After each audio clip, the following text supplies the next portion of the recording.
This is what I love about social media. A few days ago, we put a post out inviting you guys to ask some questions.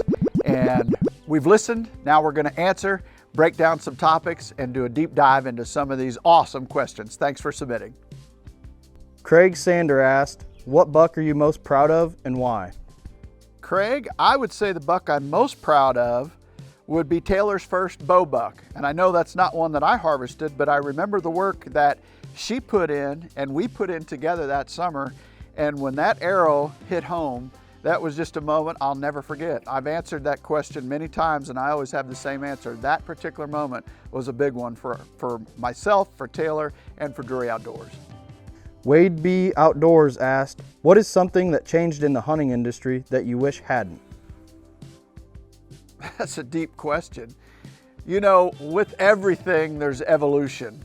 And I think all of us have seen lots of changes, whether it be with the advent of trail cameras, cell cams, technology, deer predictive models on apps, you name it. There's a lot of social media, there's a lot of changes, and it will continue to evolve. Do we like all of the changes? No, but I think we have to adapt and get used to it because change is inevitable. Without change, we'd all be out there with spears and sticks and stones, but we always evolve as a group. And I think I'm one in the category of I embrace that change and I look forward to the future. So do I see anything that I regret? Probably not. Matt Taylor 358 asks, what food plot do you suggest with sandy soil? Matt, that's a great question, and we don't deal with it a great deal here in the Midwest. I do have some sandy bottoms. We generally plant corn or beans and also green fields, so it depends on the amount of sand, but I would say you would get the exact right answer if you went to plantbiologic.com. They specialize in all different types of soil types, and that website is absolutely loaded with information about planting and soils. Iowa Land Co. Matt asks, how does people pressure affect deer movement on farms? Matt, that's a great question, and I think that's probably one of the things that I think people underestimate is just what human intrusion does, because more often than not, you don't see the result because you stop seeing the deer. They may leave, they may go nocturnal. Without question, I think it's the greatest detriment in terms of hunting. Too much pressure equates to much less daylight activity. So I think you can't be careful enough. Alex Wangeman asked, when are you putting in your brassicas? Alex, that's a great question. And again, you can go to Biologic's website and you can see a date range from the northern part of our country all the way down to the south. Myself, personally, if I see a rain forecasted anytime after about the 5th of August, we're gonna start to plant. If I had to pick an optimum time, I like about 45 days ahead of the first frost, maybe 60 days ahead of the first expected frost. In the Midwest here, that's usually around October the 15th. So sometime mid-August through early September. That's optimum, provided you're gonna get enough rain to germinate those plants and then watch them grow. So it really comes down to rainfall and that forecast. Jacob Weiss Mueller asked, has Miss Lucille forgave you for not loading the gun? Jacob, that's a great question, and no, she'll never forgive me, nor will I forgive myself. Granted, it made a very memorable moment for our videos, and I think if you asked Mom that question, she'd still reply the same. No shit. Oh my God. Actually, my dad used to have a saying, send shit, you get shit. And I think that applies in that particular instance. Kyle McCullough asks, how much do you really pay attention to thermals on your farm, given the fact that you've hunted it for numerous years? Kyle, great question. I pay attention to thermals morning and evening, and we plan around that. If you look at your pressure, whether it be a high pressure system, low pressure system, you can anticipate just how much thermal activity you're going to have of a morning or of an evening, and we try to hunt around that. Best rule of thumb, in the mornings we try to hunt high, in the evenings we try to hunt low. That's your best way to go with the thermals. But one thing's for sure, thermals to me are probably as tricky to navigate through as wind direction. I've seen the correct wind direction, but the wrong thermal spook deer straight upwind. Levi Wads asked, Perry Batten and Wade Robinson have to wrestle for your love. Who's winning? You know, I think that's very obvious. I don't play favorites. We did a whole episode about me not playing favorites within the turkey season series. You got to check it out to really find the answer to that out. We were blaming it on Perry, but this one, we'll give credit to Wade. It never fails with these boys. It never fails. Jordan Sunheim asked, what is your favorite song? My favorite song? Jordan, what is my favorite song? I mean, whichever one is the lucky song that particular fall. Each year we try to find a song that we have good luck to if it comes on the radio. So it varies. I like a lot of different music, and you know, I'm just constantly scanning on the radio. So I would say there's a lot of answers to that question, but whichever one's luckiest is my favorite at the time. Maddie Gardner asked, what did Chiquita's shed score the year before you killed him? Maddie, you are taxing my memory, but I want to say they scored just a touch over what he scored when I killed him, which he was in the like 173, 174 range, but he was very close to that the previous year. Brandon Beeman asks, what do you do when a target buck is no longer consistent on your trail camera? How long do you hone in on his core area? Okay, Brandon, what do I do when a target buck is no longer consistent on the camera? So I'm big on looking back through previous year's history. Sometimes bucks will go on a walkabout, sometimes they change overall home core area. So there's a lot of different reasons why they suddenly don't show up anymore. They can also get doed up, disappear for days because they're locked down. There's a lot of different reasons. They can also get injured, and sometimes they stop moving as much. They can get killed, and all of a sudden they're gone. So I try to look at previous year's history and then look into this year's, you know, current state of that deer and decide, hey, is this one of these windows where I lost him last year, or was he consistent during this period? If he was, then I'm starting to wonder what could have happened. So there's a lot of different reasons they fall off the face of the earth, but I'll continue to hunt that deer until I'm just 100% convinced he's dead or not coming back. PA Bowfreak asked, if you could only hunt mornings or evenings, which would you choose? PA Bowfreak, if I could hunt mornings or evenings, which one would I choose? Well, that varies based on the time of the year. If it's the rut, I'm gonna choose mornings. If it's early season or late season and they're on food, I'm gonna hunt afternoons. More often than not, you see us a lot of afternoon hunting because we like to have a lot of food in our farms, and we're trying to take advantage of that. You know, deer are slaves to their stomach, so we're trying to take advantage of that bed to feed movement coming to that food source. But if it's during the rut, I'm picking mornings all day long. There's no better time to kill a deer than from about 7 o'clock through 11 o'clock in the morning, and then a little bit in the afternoon there. I like mornings during the rut. Chandler Davis asked, based on data, science, and your studies, would you say the 13 phases of deer season happen across most of the country, or are some parts of the country going to experience a different look?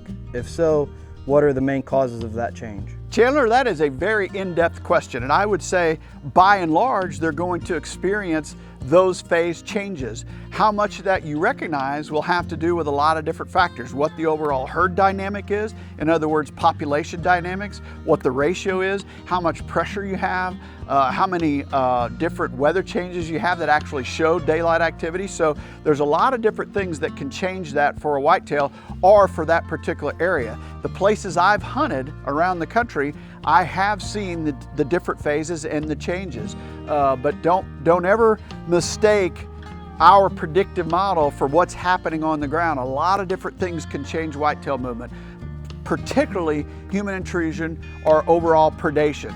Also overall herd population, herd dynamics. Things can change and you have to adapt in your area. That's one of the reasons we did DeerCast Custom, so that you can customize it to your area. Gage Mill asked for Mark, what is the one deer you weren't able to harvest that you still think about to this day? Hey Gage, that's a great question. You know, a few years back, I'm gonna say about 3 or 4 seasons ago, there was a giant, big, wide, heavy Iowa buck that we were after, and but he just fringed. I mean, just fringed on a farm. And I'm talking the very north portion of the farm. And I had history with him. We had a plan set out. He showed up, but he would not daylight this particular year. We kept hunting him without any luck, and he just was really in our crawl. And sometimes when a deer barely fringes on you, in other words, his home core is somewhere else, and you get him every once in a while, it whets those taste buds, and you really want to try and get a shot at that deer, but in reality, he's probably just not on you enough. You'd have to be very lucky in order to kill the deer. But I do remember that deer. We did not get him killed, and I heard later that a neighbor about probably 1.5 miles to the north from there killed that particular buck. So congratulations to them. That happens a lot. I think trail pictures, that's one of the things that differentiates now versus like 10, 15 years ago. You may not even know of that deer's presence, and the only reason you know of him is because when he is there, you got a picture of him. And you think, well, he's here all the time. But in reality, they do walkabouts. They do expand home range during certain parts of the year. Therefore, you get pictures, but not very frequently. There's a big difference between fringe of home core and a walkabout area versus a home core buck. That's why we call them homeboys. Ann Houchins asked, what is the best thing to plant in a food plot in the Midwest? Okay, and that's a great question, and one we get often. I'll give you the top 4 things that we plant. Number 1, first and foremost, biologic non-typical clover. Number 2, biologic deer radishes. Number 3, winter bulbs and sugar beets. Number 4, last bite. And we just did an episode where we break down clover planting like none other. It's the first time we've ever done it. Check it out. It's in deer season 24. Jay Schmidt 83 asked, would you rather hunt a late setting moon in the morning or an early rising moon in the evening, late October through the rut? All right, Jay, that's a great question. And I would take that late rising moon in late October, which is about to flip into a late falling moon the week that follows. If I had a full moon on and around November the 1st, that would be my favorite time for a full moon to occur, because you're going to have evenings right there during pre-lock, and then once you get into the high anticipation and the seeking phase or buck parade, you're going to have a falling moon, which switches you over to mornings, which I prefer. So October I like evenings, November I like mornings. So if I had to choose, that's the full moon that I would choose. We seldom get it. Each year the full moon is at different times, but I'm looking forward to the next time that full moon hits on and around November 1st or 2nd. I love that particular setup in terms of the way it times out with afternoon movement switching over to morning. Coach Gabbert asked, thoughts on kale for food plots? Kale? Yeah. Kale if I know. I'm not familiar with kale. Me either. I'll skip that one. All Bow Hunting asked, what would be your plan of attack if you are hunting a buck that is a roamer and is not consistent on your camera? All bow hunting. First thing I do is buy a rifle. Well, actually, those particular bucks are the ones that'll keep you awake at night. And all you can do is try to time that and look at previous year's history. It's why I'm so big and so dead set and spend so much time keeping all of the previous year's photos. We look at anywhere from 1 million to 2 million photos a year, myself and Terry separately, and we keep all of the ones that are pertinent. We run them through BuckView, and then in future, if we're looking at a particular deer, we can create a plan based on when he was around your area. You have to take into consideration mass crop rotation, things that have changed, difference in moon, when it's going full, when he might be daylighting. But those particular bucks require more time in the stand, but it needs to be smart time. Look at previous year's histories to predict the upcoming season and when you might have your best shot. Devin Antlershed asks, a look back on Drury Outdoors, what is the #1 thing you have learned about deer hunting since the beginning? A look back on Drury Outdoors. Well, that's a long history, 3.5 decades. What's the one thing that we've learned? I would say that human intrusion is your greatest enemy. Back in the day, we didn't think twice about trudging in through a bedding area to get to a particular spot to hunt, and we didn't even know we were going through the bedding area. So the more time you can use scouting in the off season, figure out where deer are bedding, where they're feeding, try to get in between, and the closer to the food you are, the safer you're going to be. So minimizing human intrusion is probably the one key piece of advice I could give you to try and improve your overall hunting strategy. If you spook them, you're probably not going to kill them. And I'll add to that, that's more than just visual. That's, winding a bedroom. There's a lot of different ways you can spook them, whether it be wind, sound, or an actual visual occurrence. You got to be really, really careful. They are really good at living, and they seldom let you know when you screw up. So always anticipate or always assume you're probably screwing up. I do every single day. I question my access. I question the spot every single time, because you just cannot spook them if you're going to kill them. The Mr. MP asked, best predictive week for the 2024 rut. All right, we get this question a lot, predictions going into this year's rut. This year we have a full moon November 15th. So if I was a betting man, mornings are going to be really good 15th through the 20th. So if you haven't had a rifle season that already opened and hunting pressure isn't suppressing movement, that week following that full moon of a morning going into the 21st, 22nd, 15th through about the 21st or 22nd should be really good of a morning. Conversely, evenings are probably going to be good prior to that. However, that's often lockdown, and sometimes that can be a very frustrating time. So if I was you, I'd hunt more midday that time of the year because of that full moon. I think that late October, you can never overlook it, although it may be a little bit subdued this year because it is dark of moon. And sometimes I notice on dark of moon, it's first 30 minutes, last 30 minutes, and sometimes that's not enough daylight activity for those mature bucks to get up and walk. However, the date range is right, so we're still out there, and you cannot beat late October, early November because of that. Although this year you might see suppressed movement earlier in the morning and later in the evening. Mike Irwin asked, well, you have Old Man Winter, Grandpa Mark. How is aging affecting your hunting? It's affecting all of us. We get worse every year. Terry told me that years ago. He goes, look, I was sick and I wasn't feeling good. He said, look at it this way, it just gets worse. And that's the truth. So I think the older I get, the more attention I pay to diet and to exercise and walking. And it's one of the reasons I went and got my hips injected down in Tijuana with stem cells, trying to make sure that I can maintain the hips that I have in my body and I can walk till I'm 80 or 90 years old. I walk a lot just for exercise. But I think as we age, a lot of things change. You don't climb as well. You're not as agile in a tree.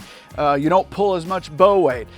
So it really comes down to the things you do to your body, and you try to take care of them so that you can pull the same amount of bow weight. For me, I've also got bad shoulders, so does Terry. So there's a lot of different things that are getting worse, to Terry's phrase there. So the best thing you can do is take care of your body and stay out there as long as you can. Somebody had asked about those injections, which I did in late January, and I actually had stem cell therapy in both hips because I was bone on bone on my left and close to it in my right. And I'm here to tell you, it is working. This past turkey season, I kept track of how many miles, or of course your phone does it for you. I walked 151 miles turkey hunting, chasing birds. That goblin turkey is the best motivator you can have to get out and walk. But all total, in 5 weeks, I walked 151 miles and my hips are doing great. I'm actually going back to Tijuana for round 2 because they told me because I was bone on bone, it was going to take a 3-step process. I'm doing that here in the next coming weeks. But so far, I'm very, very happy with the process and with the results. Haley Brandt asked, what would you say is the most bizarre thing you have ever witnessed while out hunting? Haley, that is a great question, and I would have to say it was the morning that Carson Brandt missed the turkey at point blank range at Hot Corner. That's Haley's son, Carson, who's filming these interviews right now. No, in all honesty, the most incredible thing, man, every day you see something you just enjoy, and I think that's one of the cool things about hunting. When you're out there, you witness something you haven't ever seen before. And I will say this, and take this for what it's worth. Some of the most amazing moments I've seen is when we are hunting with Catch a Dream and things that happen that you don't expect, and it makes you wonder where some of these powers come from. We're Christians. We believe faithfully in the good Lord. We love the fact that Catch a Dream comes in and ministers to these families. And, to see some of the stuff that happens, you can't tell me that there's not a greater power that's helping us out in those moments, because it sure happens quite often. Trevor Corrier asked, what is your favorite snack for the stand? What is my favorite snack for the stand? I don't know. Something sweet. I mean, I got a terrible sweet tooth, so Wade and Perry and I joke, we've always got little candy bars with us, so it's something sweet, that's for sure. Twix. I'll go with a Twix. Christopher Nelson asks, what's your biggest buck score? Biggest buck would have been Danger. I killed him in the fall of 2016, and he grossed 217 inches. Vinny Fingers asks, how many eggs can you eat in one sitting? How many eggs can I eat in one sitting? I don't know. I generally eat 2 or 3. What kind of question is that? Paul Soretta asks, what are your arrow specs along with draw weight and length?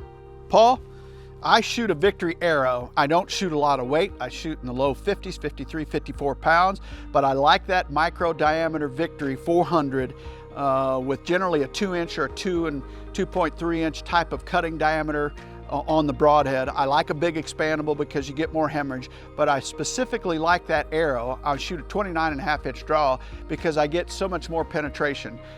Blake Shelby years ago told me that these micro diameters, when they first came out, they offer about 20% more penetration, and I found that to be true when we tested them, and it certainly helps me out because I have a bad left shoulder, so I don't tolerate a lot of weight. I shoot 53, 54 pounds, and that micro diameter helps get me a lot more penetration. Great question.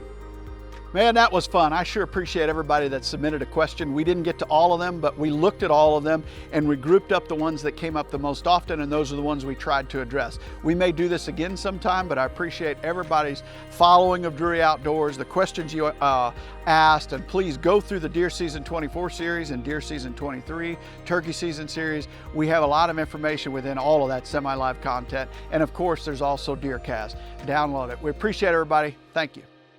This episode of DoD TV is brought to you by the new specially designed, lightweight, and durable Tenzing Day Pack. Go further, hunt longer, Tenzing.